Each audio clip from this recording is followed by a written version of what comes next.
In the headlines, the Ministry of Tourism working closely with the police as they investigate the cause of an accident which left tourists injured on Thursday.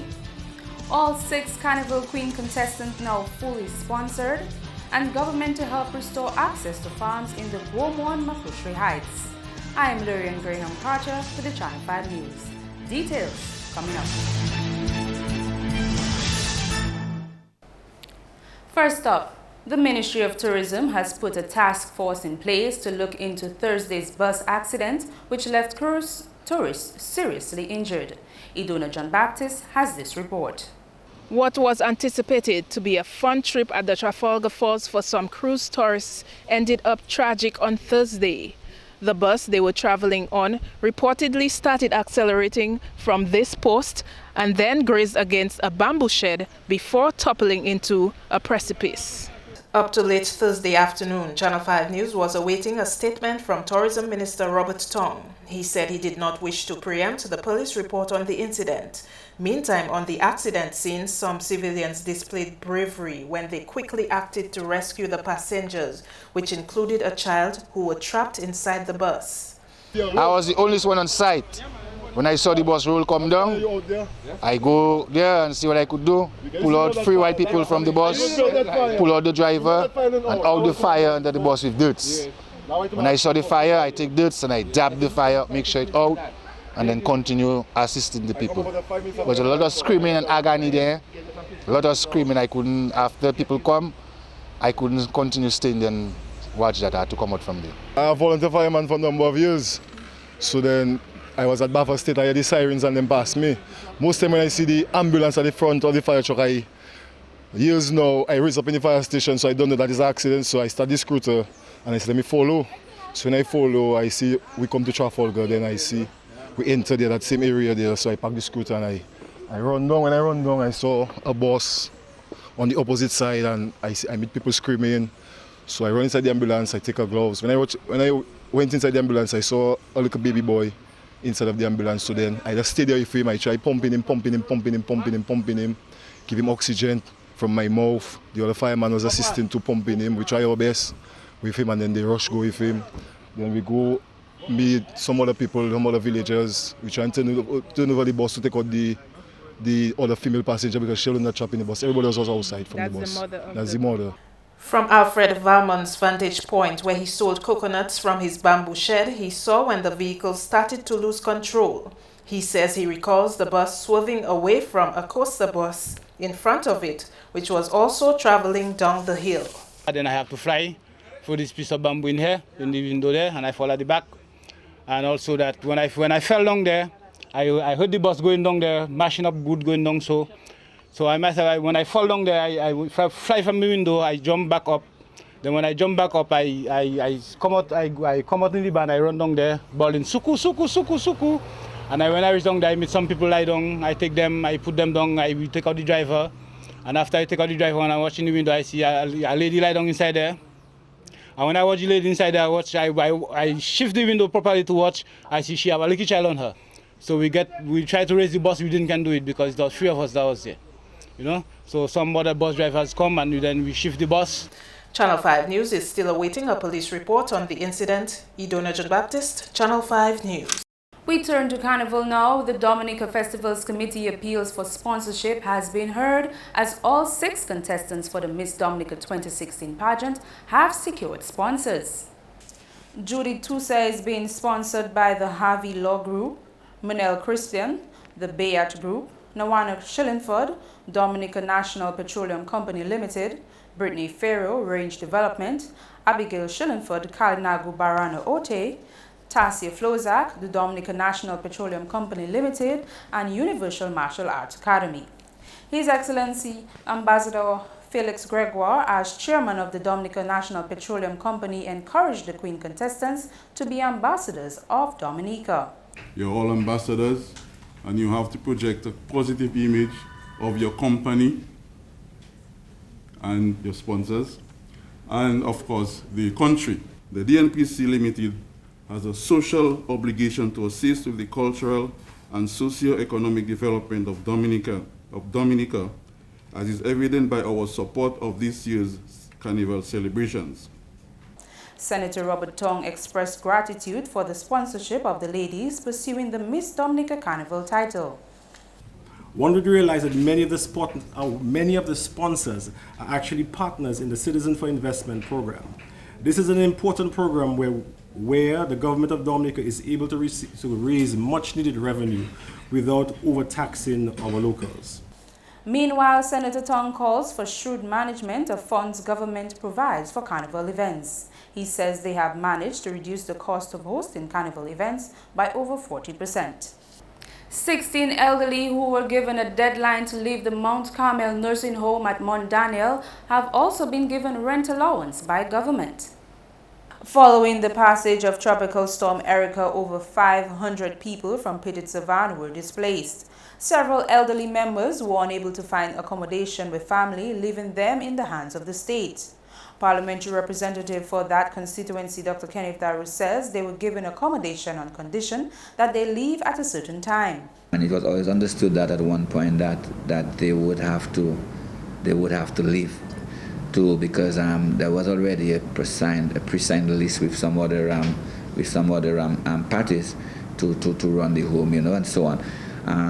However, what we've done, we found them housing and homes at the infirmary for some of the, especially the elderly, more vulnerable ones, and we also asked family members to take in a few of the others. The minister says Cabinet has approved the proposal to provide rent and displacement allowance for families who need to have accommodations made for them. So we are asking the people right now to start looking for private homes to rent, and the government will of course assist up to $1,000 monthly, and of course a displacement allowance to assist with the bills, groceries, etc. Because I'm sure you're well aware that also these relief supplies are now starting to dwindle or would have already dwindled. So people will now have to become a bit more self-sufficient. So the government is also willing to assist in that regard. The minister says government is doing as much as possible to help with the needs of those displaced, and they are getting there slowly but surely. Government through the Ministry of Agriculture is taking steps to help restore access to a number of farms in the Guomon-Makushi Heights area by reclaiming the main feeder road there. Previously, heavy rains had shifted the river off its natural course, forcing it to run along the surface of the road, leaving farmers to drive through a riverbed to access their farms. That means it now takes longer to get to the farms while the cost of vehicle repairs continue to climb. A serious consequence of this is the impact on farmers' productivity. Government's position is that while the feeder road may not be restored to its former condition, it will certainly be improved enough to make access much easier for farmers. I personally went there to visit to see forehand exactly what is happening. We also brought in some people to look at it in terms of doing actual physical work. We have discussed it in the ministry, and it is something we must do, we have to do, and we will be doing very soon. We will not be able to restore the road as it is, as we speak, to how it was before, but that particular area where the river is, where the people use as the road, we in the Ministry of Agriculture will do something. That is to say, send an equipment or heavy equipment to restore the road to a certain level and reinstate the river where it previously passed. That is ongoing. The discussion is there. I cannot say that we will do it next week or week after, but I know by the soonest, within the next 3 weeks, we should have work beginning on that piece of road. And it will take a reasonable amount of time, because it is plenty work that we need to remove all the boulders, all the sand, all the stones, send the river back in the track that it passed before, and reinstate the road. And even when we start that work, we would like to urge farmers to cooperate with whoever it is that will be doing that work, because there will be blockage and stoppage of transportation so that the equipment can pack the material that it needs to reinstate the road. Esprit says based on the assessment of one contractor, this venture could cost as much as $60,000. Alternatively, farmers had previously said they would have welcomed a bypass in the area, but Mr. Esprit says cutting roads is not as cheap as it sounds. I have come to realize that cutting roads is not a cheap venture. It appears that it's short and it's this, but there are many technicalities involved in cutting a new road, which renders it a lot more expensive than restoring what is already there. Coming up, Caressa finds his missing shoe, but will he wear it? Welcome back. The Mr. Caribbean show takes place on Friday, 5 months after Tropical Storm Erica forced organizers to postpone the event. Creator of the Mr. Caribbean show expressed excitement about finally being able to showcase the event after months of delay following Tropical Storm Erica. The contestants are Ursule Charles Jr., Antigua and Barbuda, Dickinson Nozil, Haiti, Andres Ramirez, Dominican Republic, Michael Redhead, Grenada, Paul Charles, Guyana, and Junior Thomas, Dominica. We've got to stop being boxed in. For me, there are no borders, there are no boundaries. We're in 2016, for heaven's sake. And it's about embracing. I think we're all Caribbean people, and I wanted to do something different. And I'm a regionalist at heart, so when I thought of, first of all, Mr. Dominica, and that was the best show yet, and then I thought, well, why not take it to the Caribbean? And then we had Mr. Caribbean, and then that was the best show yet. So we can look forward to tomorrow to the best show yet still in Dominica. Mora says she expects a wide range of nationalities at the show since there will be contestants from Haiti who will be replacing the Barbados representative. You know, I hope that sort of excitement everybody has about it. And then, you know, the people who had tickets, let me just say that those who have had tickets from August, they're new tickets, so you need to go to the place that you purchased it and exchange your tickets because the tickets from August are null and void. And so I was telling a lady that, and within five minutes, I don't know how she got to from Canefield to Roseau and back and say, Ms. Mora, I get my tickets changed away. I'm not taking chances. So, you know, it's really encouraging and it's heartwarming. The Mr. Caribbean show was born out of the Mr. Dominican show held in 2012, founded against the backdrop of the disappearing male in society as it relates to avenues that showcase the region's talent. The Discover Dominica Authority to set up a web portal as part of an e-marketing strategy for Dominica's festivals. The idea comes out of a post-mortem of Mass Dominique 2015. Subsequent to discussions of last year's carnival celebrations, the Discover Dominica Authority worked to bring to fruition some of the recommendations coming from the deliberations. DDA has commissioned a website which will be the go-to portal for national festival tourism. And that's going to start with Mass Dominic 2016. So across this website will be promotional information for upcoming festivals and related events that surround them. The web portal will initially provide information on Mass Dominic 2016 and grow to include more tourism-related information. As the portal grows, it will become a vital avenue for visitors and locals to know what there is to do in Dominica during our festive season and become a festival vacation planning tool of sorts. In the case of Carnival, the content covers history as well as information on all the events and activities on the calendar and the costume bands, including registration contact details. The portal is www.dominicafestivals.com. The web portal went live on Thursday. Andrea Louis, Channel 5 News. The Dominica Festivals Committee is attempting to rectify an age-old issue this carnival season. Andrea Louis explains. Over the past several decades of hosting carnival celebrations in the city of Roseau, patrons have had the same worries on both Carnival Monday and Tuesday. The concern on the minds of both locals and visitors is that there is nothing to do during the lunch break on the days of street jump-up. The morning parades are scheduled to start at 10 in the morning and end at 1 in the afternoon. Then the afternoon parades take to the streets from 3. However, carnival lovers have noted that there is nothing to do within that 2-hour lunch break. The Discover Dominica Authority and Dominica Festivals Committee have this year taken up the challenge to break that trend. So we're trying something. We want to, in the area of Old Street, try to put a stage and have some entertainment there between 1 and 3. And we've been reaching out to some of the steel band, steel pan groups in particular. But as you know, a lot of them are involved in other activities. And so this is part of the appeal now to say if you are involved in a steel band group and you are willing to perform between 1 and 3 on Carnival Monday and Tuesday, we want you to contact the Discover Dominica Authority and the Dominica Festivals Committee. While the emphasis is being placed on steel bands to voice their interest, Piper says other bands, traditional and electronic, can express their willingness to perform during the lunch break as well. We thought about steel pan initially for Monday and Tuesday, but certainly we can consider Lapo Cabwit. We have also considered smaller electronic bands who don't have an opportunity to get on the road. Maybe that could be where they entertain folks. So we'll consider that as well as we continue the planning. Reigning Calypso monarch Gregory Caressa Revere now knows the location of his missing shoe. Andrea Louis has more. Caressa lost the right side of a pair of shoes he wore prior to his performance at the semi-finals. 5 days after the shoe went missing, the Calypsonian says it has resurfaced, but he has not retrieved it. Since Monday, Caressa has been appealing to anyone who knew the whereabouts of that shoe to inform him or return it.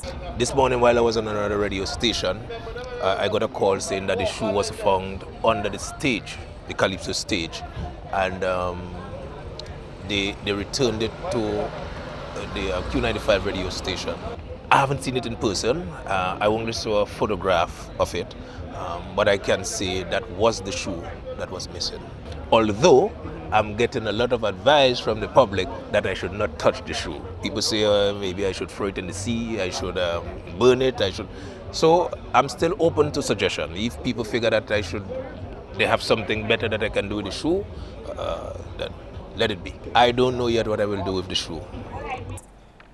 Some people say this issue is only being brought to light because Dominica is a country where some of its folklore and traditions reflect a belief in obia or black magic. When asked if he thinks his missing shoe was used in this dark practice, here's what the 2015 monarch had to say. I honestly don't want to think along those lines. I think somebody might have been trying to maybe work some like a psychological pranks on the Caressa, maybe trying to get him off and get him distracted, which of course cannot work. So I don't want to go as far as necromancy or obia or as the case may be, but I just think that the whosoever trying to pull those tricks, they have to come better than that. 9 Calypsonians have been selected to compete against Caressa at the Calypso Finals. The reigning monarch says he is confident in retaining his title this year. Well, let me first of all congratulate the 9 who made it to the Calypso Finals. I think we have a very good 9. They're going to put on a very good show on the night of the finals. I feel pretty confident with my material. My 2 songs are out and they are up for scrutiny. At the end of the day, I always say to my fellow competitors and my fans, it begins with material and it ends with a performance. And the performance that I'm planning to put on, if the others can really match up to that, then I will agree at the end of the night. The Calypso Finals are scheduled for Saturday, 6th February 2016. Andrea Louis, Channel 5 News. And now for another segment of Chit Chat. Hello everyone, welcome to our Chit Chat segment, and our guest is very familiar. You've seen him before and he's here again today to update you on what's going down this Saturday. Daddy Cecil is in the house. What's going on, bro? Hey, good evening to, of course, all Mapping viewers, and good evening to you, my brother. It's a pleasure being here. I want to let folks know that Showdown Mass Camp week number 4 is on and it's massive. Come on down and experience the ultimate Kaiso experience. Believe you me. It's going to be all about our Calypsonians rather putting out their very best foot forward and having a great time. We've celebrated Mardi Gras, so we asked folks to come out with bring their beads and their masks and stuff like that. Come and celebrate. And of course, you know, Short Shoot is going to be there, so it's going to be massive. It's going to be fire. It's going to be mass. So come on down and have a great time. Of course, the buy is always available. Sell off. Check out our Facebook page and see what's going on. It's all about Mass Camp. Week number 4. It's on. Massive. Trust me on that. That's the first time we're having a Mardi Gras event like that, right? Yep, it is. And it's going to be hot. I'm telling you, guaranteed. Dominica, we on. Definitely. People collecting beads already? Yes, and if you don't have beads, we'll provide the beads for you. We'll sell it for you at a really reasonable cost so you can get that. That is Cecil Moses. You don't want to miss Saturday. Sports is coming up next with Kenny Williams.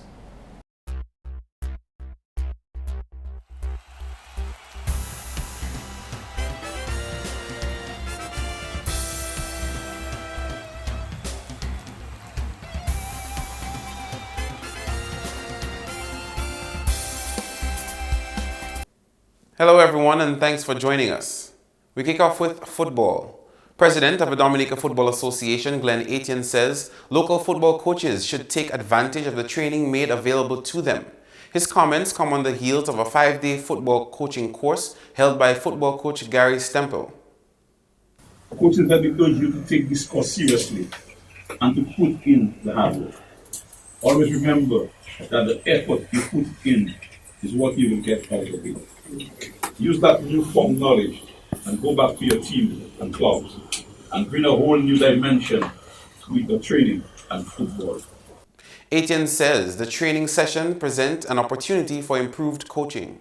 Serve as a role model and be a friend and a mentor to them. Your instructor possesses a wealth of knowledge. Take advantage of that knowledge by asking questions of the instructor and your peers. Work together and form learning communities, hereby sharing knowledge and best practices. Help revamp the coaching association and do your part to ensure that our football is where we want it to be. President of the local governing body on football says plans are in the pipeline to further improve football coaching. It is hoped that in the upcoming months, the DFA, in collaboration with CONCACAF, will stage a CONCACAF licensee coaching course. This course will cater for those individuals who already have the D license. Meantime, football coach Gary Stemple had this to say. I'm especially a coach who likes to work outside. That's where I like to do my talking. In here it's important, but games are won on pitches, not in classrooms. That they are trying to, in very difficult circumstances, trying to make progress in a small island, in a very competitive environment as well, and trying to ensure that you have the necessary tools to take Dominica closer and closer to achieving what they need to achieve. So mine is short and sweet. I want to get to work as quickly as possible. And again, thank you very much. Still in football, 2 wins were recorded in the National Leagues of the Dominica Football Association Wednesday. In the DFA Flow Premier League, defending champions Carrie FM Exodus Football Club defeated Sagicor Southeast 2-1 at Benjamin's Park. Dylan Carlisle and Tariq Movan scored 1 each for Exodus, while Joseph Prince scored 1 goal for Southeast. Meantime, in Division 1 League, East Central defeated Trafalgar Football Club 3-1 at the Pori playing field. Slessie Joseph, Jade John Finn and Michael Gasper each scored 1 for East Central. Denzel Riley got the lone goal for Trafalgar. And in the 2016 NBD Football Championships, after day 1, Woodfordale took the lead with 6 points and a goal difference of +12. Second place went to Kalibishi with 6 points and a goal difference of +10. Third place, Viejas with 3 points and a -1 goal difference. Fourth place went to Tebow with a goal difference of -3. The teams in that zone will play round 2 on February 4. On Wednesday, February 3, the Central Zone will play their qualifying round at Lindo Park at 1. The first 3 teams will qualify and every team has 2 games of play. Moving on to cricket. The United Insurance Secondary Schools Under-20 Cricket Championships continued with a game between St. Mary's Academy and Isaiah Thomas Secondary Thursday. He batted first to score 255 for 8, Taj Tavernier 111, Daniel Dupini 75, Claudio Sanford 24. Bowling for ITSS, Stephen Bruni 3 for 59, Micah Joseph 2 for 87. ITSS replied with 89 all out, Turley Anfos 15 not out, Ajayi Roye 15, Micah Joseph 13. Bowling for SMA, Luis John Luis 4 for 33, Anakin Maurer 3 for 19. ITSS followed on with 43 for 2, Micah Joseph 17, Stephen Bruni 15 not out. Bowling for SMA, Luis John Luis took 2 for 16, SMA won on first innings decision. Meantime, in cricket from the region, West Indies T20 captain Darren Sammy says his team has demonstrated good performance in the past and hopes for positive things. His statement comes ahead of the 2016 ICC T20 World Cup, where the West Indies will play against England on March 16. Well, the goal is to go out there and win. It's a format that we've done well in. And if you look at our players, some of the most sought after players around the world. With the lack of T20 international matches, especially this year for us, it's good that the core of the team could play in other tournaments and have an impact. Recently, the West Indies team was recognized as a top team in T20 series. However, Sammy says his team still cannot be complacent. We as a West Indies T20 team, you know, with all the caliber of players that we have and all the T20 superstars, we still have to play as a team, put all those talents together on the cricket field to help us win matches. But I'm quite confident, you know, I'm still the T20 captain, and I'm very excited about the prospects of going to India and trying to win the World Cup. I believe we can, and we will put our best foot forward. That's all the time we have for sports. I am Kenny Williams. Join us again next time.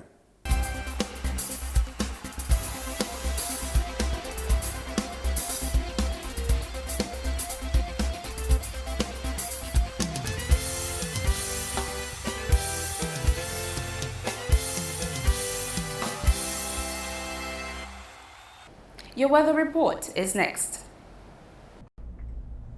Hello, good evening. Welcome to tonight's weather broadcast. I will be your presenter for this evening, Farah Rock Korea.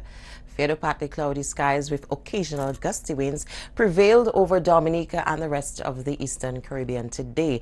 Earlier visible satellite imagery showed shallow level clouds traverse the area. Earlier radar imagery indicated isolated shower activity across the region. The weather tonight is expected to be fair to partly cloudy with brief showers, and these conditions will persist into tomorrow. The marine conditions will be moderate and waves are expected to be up to 8 feet. Small craft operators and sea bathers, please do exercise caution. What weather can we expect for the weekend? Fair to partly cloudy skies with brief showers are expected for the 3-day period. The weather for the rest of the Caribbean tomorrow. Fair to partly cloudy skies with some brief showers are expected mainly over the northern portion of the islands, as the high pressure system will remain the dominant feature. On the international scene, some snowfall is expected in New York, mostly cloudy skies across Miami, and some partly cloudy skies across London, Caracas, and Beijing, with some generally cooler temperatures expected in Beijing. The sun will rise tomorrow at 6:35 a.m. and will set at 6:02 p.m. Feel free to visit our website at weather.gov.dm or call the weather hotline at 447-5555. Join us tomorrow evening for our next weather broadcast. Thank you. To end the news, the headlines again. The Ministry of Tourism works closely with the police as they investigate the cause of an accident which left tourists injured on Thursday. All 6 Carnival Queen contestants now fully sponsored, and government to help restore access to farms in the Beaumont Makushri Heights. Email us at news@MarpinNewsJan28th2k16 and visit our YouTube channel to catch up on our past newscasts. On behalf of the production team, I am Lurian Graham Carter. Join us tomorrow.